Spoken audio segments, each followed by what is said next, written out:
বিসমিল্লাহির রহমানির রহিম। আসসালামু আলাইকুম। ওয়েলকাম টু চ্যানেল নিপার রসই। আমার রেসিপিতে আজ আপনাদের জন্য থাকছে গুঁড়া দুধের মিষ্টি দই। এখন যেহেতু প্রচণ্ড গরম পড়েছে, এই গরমে 1 চামচ দই মন প্রাণ শরীর সব ঠান্ডা করে দেবে। আর হাতের কাছে যেহেতু গরুর দুধটা সবসময় থাকে না, তাই আমি আজকে গরুর দুধ দিয়েই দইটা তৈরি করে দেখাবো। আর দইটা আপনি বসাতে পারবেন যে কোনো পাত্রে। আমি এখানে কয়েকটা পাত্রে দইটা বসিয়ে দেখিয়েছি। আশা করছি আপনারা যদি আমার পুরোটা ভিডিও ফলো করে এই দইয়ের রেসিপিটা বানান, ইনশাল্লাহ আপনাদের দইটাও একদম পারফেক্ট হবে। এখানে আমি একটা বাটির মধ্যে নিয়ে নিচ্ছি একটা ছাঁকনি। এই ছাঁকনির মধ্যে আমি 1/4 কাপ টক দই দিয়ে দিচ্ছি। এই টক দইটা দিয়েই আজকে আমি দইটা বসাবো। দইটা থেকে পানি বের করে নিতে হবে। এদিকে আমি দুধটাকে রেডি করে নিচ্ছি। চুলায় একটা প্যানের মধ্যে আমি দিয়ে দিচ্ছি 3 কাপ পানি। 3 কাপ পানির মধ্যে দিয়ে দিচ্ছি 1 কাপ গুঁড়া দুধ।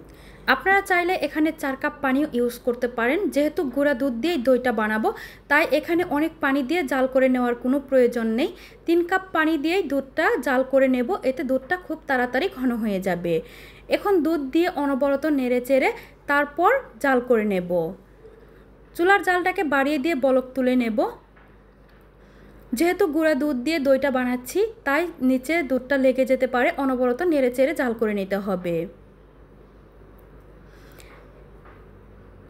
দুধটা বলক চলে আসার পর জালটাকে কমিয়ে দিয়ে 10 মিনিট জাল করে নেব। গুঁড়া দুধের এই দইটা বসানোর জন্য 10 থেকে 15 মিনিট জাল করে নিলেই যথেষ্ট। এর থেকে বেশি জাল করার কোনো প্রয়োজন নেই। আমি এখানে 10 মিনিট দুধটাকে জাল করে নিয়েছি। দেখতেই পাচ্ছেন দুধটা কিন্তু অনেকটা কমে গেছে। এখন এই দইয়ের মধ্যে সুন্দর একটা কালার আনার জন্য ক্যারামেল তৈরি করে নিতে হবে। চুলায় একটা প্যান বসিয়ে এখানে দিয়ে দিতে হবে 1/4 কাপ চিনি আর 1 টেবিল চামচ পানি। এরপর চুলার জালটাকে মিডিয়াম টু লো হিটের মাঝামাঝি রেখে তারপর নেড়েচেড়ে ক্যারামেলটাকে তৈরি করে নিতে হবে। এরই মধ্যে ক্যারামেলটার রং চলে এসেছে, দেখতেই পাচ্ছেন। এখন অনবরত নেড়েচেড়ে ক্যারামেলটা বানিয়ে নিতে হবে। খেয়াল রাখতে হবে যেন ক্যারামেলটা পুড়ে না যায়। যদি পুড়ে যায় তাহলে কিন্তু দইটা খেতে তিতা লাগবে। ক্যারামেলটা খুব সুন্দর একটা কালার চলে এসেছে। এখন এখানে দিয়ে দিচ্ছি জাল করে নেওয়া দুধের থেকে 1 কাপ দুধ। দুধটা দিয়ে ক্যারামেলের সাথে মিশিয়ে নিতে হবে।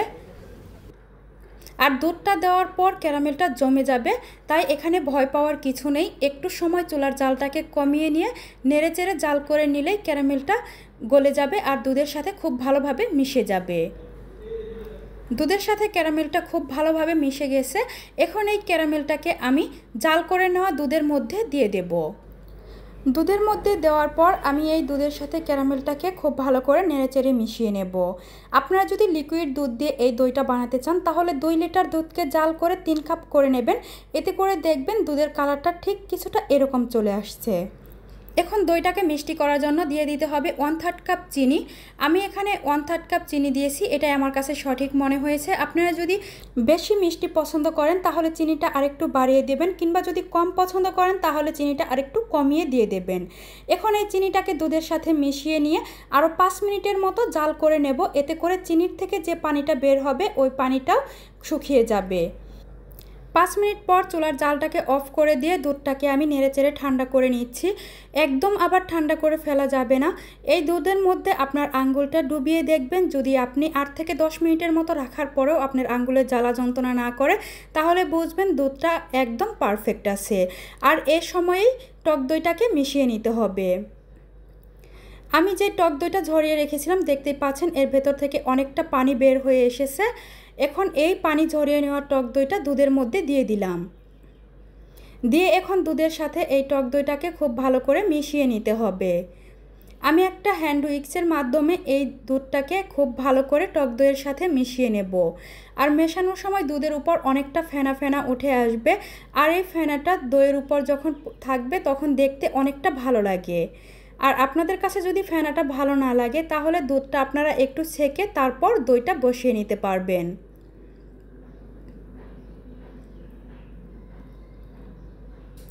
টক দইটা আমার এখানে মিশিয়ে নেওয়া হয়ে গেছে, দেখতেই পাচ্ছেন অনেকটা ফেনা উঠে এসেছে। এখন আমি আপনাদেরকে একটা চামচ দিয়ে তুলে দেখাচ্ছি। দইটা বসানোর জন্য দুধটা এখানে একদম পারফেক্টভাবে রেডি করে নেওয়া হয়ে গেছে। এখন দইটাকে বসিয়ে নিতে হবে।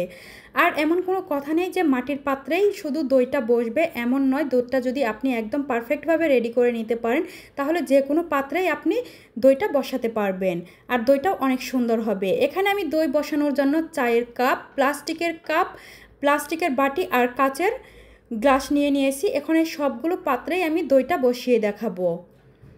এতে করে দইটা কিন্তু অনেক সুন্দরভাবে জমে যাবে আর খেতেও কিন্তু অনেক বেশি টেস্টি হয়। আপনারা চাইলে এভাবে অবশ্যই একবার ট্রাই করতে পারেন। সবগুলোর মধ্যেই আমি দুধ ঢেলে নিয়েছি। এখন আপনারা চাইলে একটা ফয়েল পেপার দিয়ে প্রত্যেকটার মুখ বন্ধ করে দিতে পারেন। আমি ঠিক এভাবেই ঢেকে রেখে দেব 10 থেকে 12 ঘন্টার জন্য।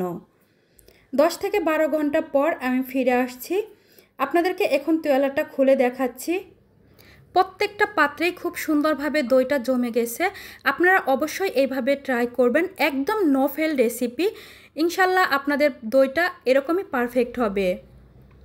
আপনাদেরকে আমি কাছ থেকে ধরে দেখাচ্ছি, দেখতেই পাচ্ছেন দইটা কিন্তু সরে যাচ্ছে না, খুব সুন্দরভাবে দইটা বসে গেছে।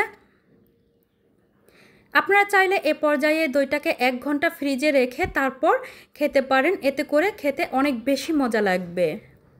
চায়ের কাপটাতেও আমি আপনাদেরকে দেখিয়ে দিচ্ছি, দেখতেই পাচ্ছেন। এখন আমি আপনাদেরকে চামচ দিয়ে কেটে দেখাচ্ছি দইটা কতটা সুন্দরভাবে বসে গেছে, দেখেই বুঝতে পাচ্ছেন। আমার এখানে প্রত্যেকটা দই কিন্তু ঠিক এইভাবেই বসে গেছে। আপনারা যদি আমার এই ভিডিওটি ফেসবুক পেজ থেকে দেখে থাকেন আমার পেজটা ফলো দিয়ে রাখবেন, আর যদি আমার ইউটিউব চ্যানেল থেকে দেখে থাকেন আমার চ্যানেলটা সাবস্ক্রাইব করার অনুরোধ রইল। সবাই ভালো থাকবেন, আল্লাহ হাফেজ।